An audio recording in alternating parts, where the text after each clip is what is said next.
Sometimes I feel like I'm too awkward for these sit downs, but here we are. I asked for questions on my different social media platforms, but I printed out the questions, very old school. I don't know if people still do that, but I printed out the questions on the paper. So, a question that I received is explain my religion and my beliefs. I follow the Bible. To make it plain, I don't subscribe to a religion. I follow the Bible as it is written, as it was intended to be followed, and as faith in Christ and keeping the commandments. How come you don't post a lot, or how come you don't share a lot? For those that are new, my name is Ayahna. I am a wife and I do have 4 small children. I'm actually someone that's active in my community as well. But I've realized that most people these days prefer quantity over quality. So, with that being said, I've always been a quality person in everything that I guess put my hand to. So like I have to rewire my brain to understand how to pretty much do both, honestly.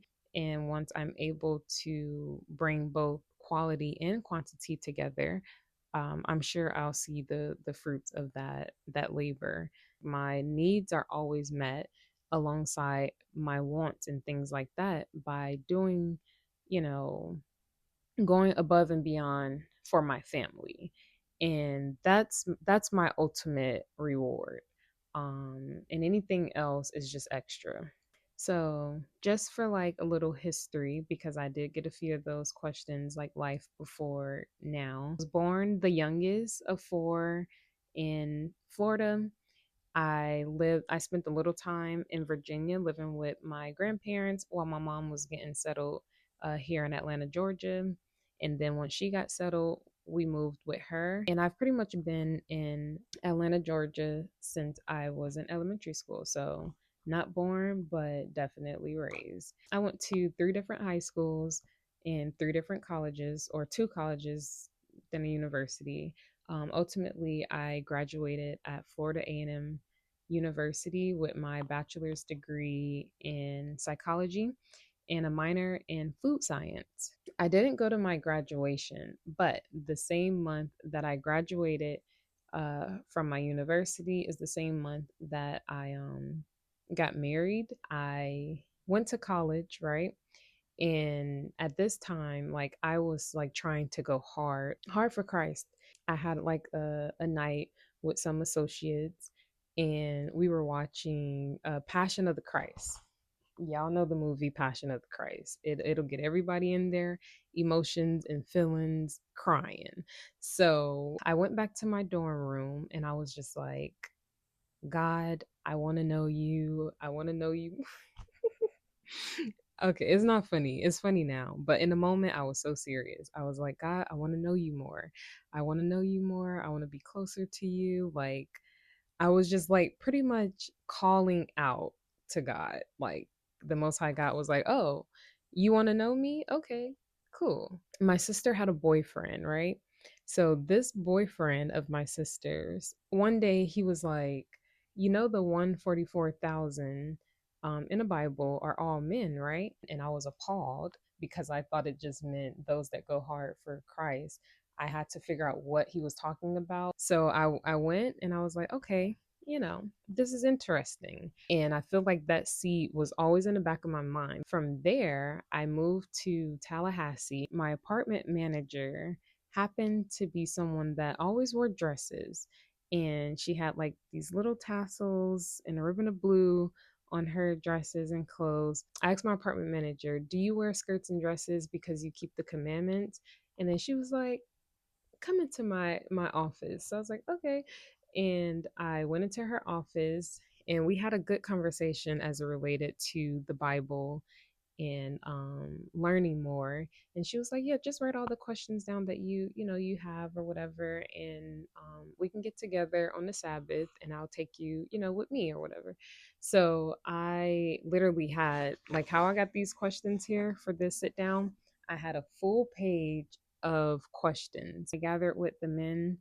They literally answered every single question that I had on my paper, like with scripture, everything. And literally I was blown away because I couldn't say nothing. Like, yeah, I considered myself Christian, but I didn't know the Bible. Like, as a Christian, a lot of times you know the stories of the Bible, you know, popular, you know, scriptures and things like that. From that day on, I never stopped like keeping the Sabbath. So um this is the someone asked me what Bible I read. It is the KJV Cameo Reference Edition Bible with Apocrypha, black calfskin leather Bible. So this is a brand new one. What it looks like.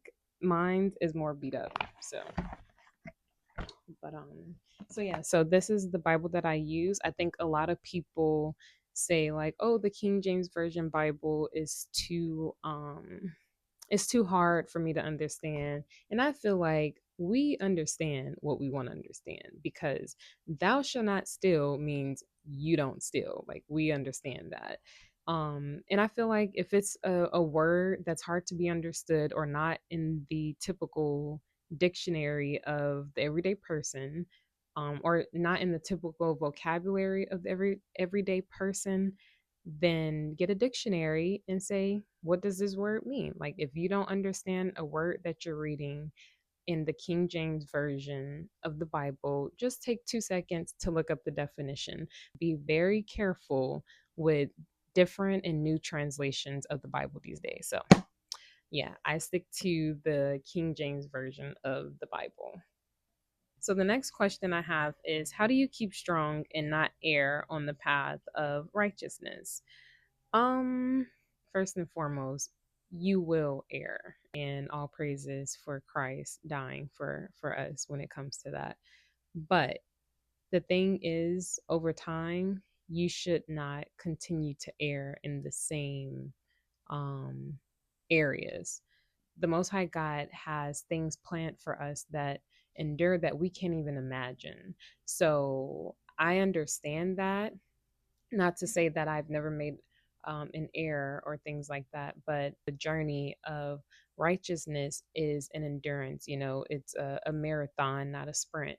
So, you know, the goal is to constantly be in a state of growth and doing better in the areas that you have erred in the past. And then, of course, like things that you may deal with, like that might come up, you know, fast, pray and ask for forgiveness, because we do have that door, but not to abuse it. You know, I think a lot of people abuse grace, for example. How did you manage to find your style, and how did your aesthetic come about? I don't really know what to call my aesthetic. I don't know. Y'all got to help me out with that, cuz I don't know what my aesthetic would be. I like vintage. I like 50s modesty. I like 90s sometimes. I like being colorful. So I'm definitely not in a box when it comes to my style. Like, you know how some people like, oh, I only wear neutrals. Like, that ain't me. I would always go to like Little Five Points, like different stores to go thrifting. And I've always been into fashion and style, but it definitely elevated over time as I kind of like refound myself. I definitely went through a phase where my mom was like, "You look like a pilgrim," and I was like, "Her, that's cool." And I understood it, but at the time, my zeal, I just knew that I needed to get rid of the unmodest clothing and start wearing modest clothing. Okay, so I'm gonna put these two questions together. It says, "How did you know that you were ready to be married?" And when/how did I realize that my husband was the one for me during courtship? I don't feel like anyone just know that they're super ready for marriage.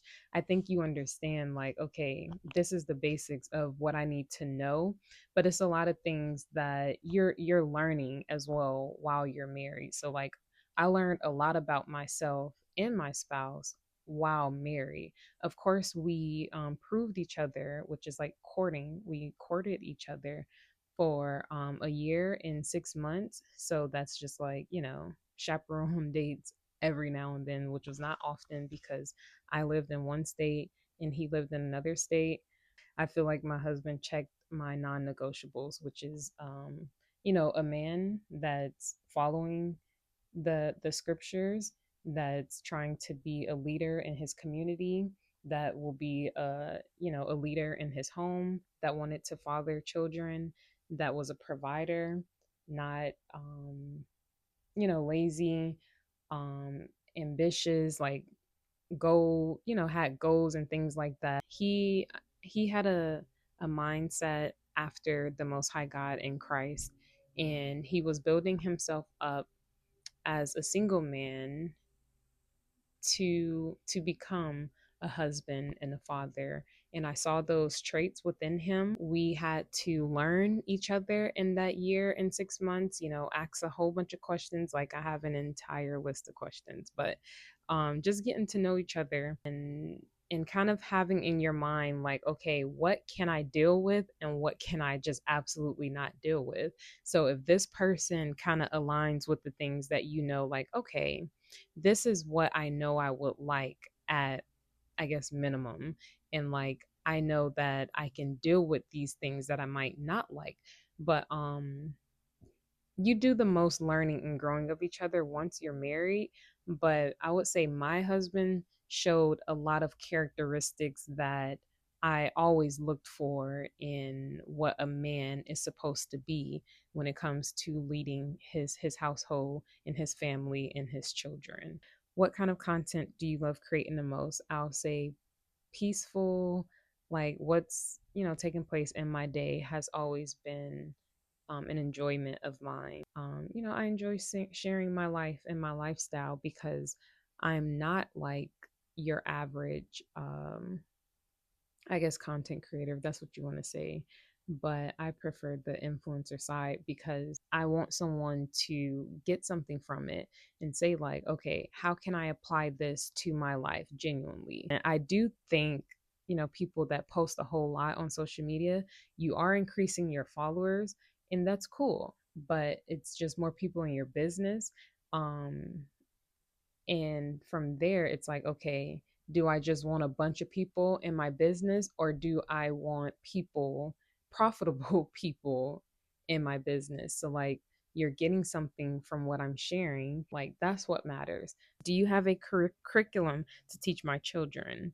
I do not have a curriculum. I started sharing videos teaching my children because that's like a genuine part of my life. Like, I teach my children the Bible. So, in doing so, I didn't have a curriculum like already. I didn't have a curriculum already made for other people to buy and teach, because that wasn't my mindset at the time of me just sharing how I teach my children. Now, is something in the works in progress? Yes, but I won't speak too much because people don't have integrity. And that answers another question as it relates to the Sabbath and having something put together for recipes. That's also something in progress. But Lord's will, it comes to fruition. I just don't have a specific time frame to give you at the moment. How is it balancing wife duties, mother duties, and homeschool? I will say it can get overwhelming if you're not applying structure in schedules and setting yourself up to succeed versus to fail for the day when it comes to balancing. It's a lot. It can be a lot, but it's very doable to balance these things if you do, start with having systems in place and actually applying them and actually doing the things that work consistently. Then, it's easier. Now, if you're always winging it, it's always going to be hard to balance. And then, even if you do have systems in place, like, you know, days aren't just perfect because you have what you want the day to be like, or those systems. Because especially with, like, I have a 6-month-old baby. Like, he's not just on this perfect schedule yet that I can have my 6-year old, 4-year old, and 3-year old on. So like that in itself is still a balancing act. And it's, again, it's not to say that because you have something planned, it's not going to be sidetracked for whatever reason. But having a vision for your day and what's to be expected will absolutely help balancing that. I'm not the person that can spend a lot of time on social media just strolling and things like that. Like if I'm on there, it's probably because I'm sharing content, but I don't have a lot of time to be on there like scrolling. Some type of um order to your day will always help when it comes to balancing, because if not, then you are going to feel overwhelmed, you are going to feel overstimulated, or feel like it's too much on your plate if you don't already if you're not helping yourself balance it all. But it's definitely doable. Like it's doable if you want to do that. So things I like to do for myself would be like spending time outside in nature, figuring out new skills to better prepare for the future and self-sufficiency. I'm not like big on makeup and things like that, so I don't really spend a lot of time with self-care in that aspect, like the beauty part of self-care. I guess I don't really spend a lot of time in that area, but it's other things that I do enjoy. So I really enjoyed this sit down talk with you all.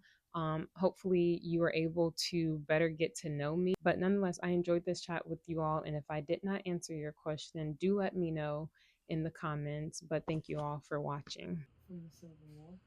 And what's that? And what's that? Ishmael to Castro. And what's that? Lost tribes and promised land. Okay. See you later.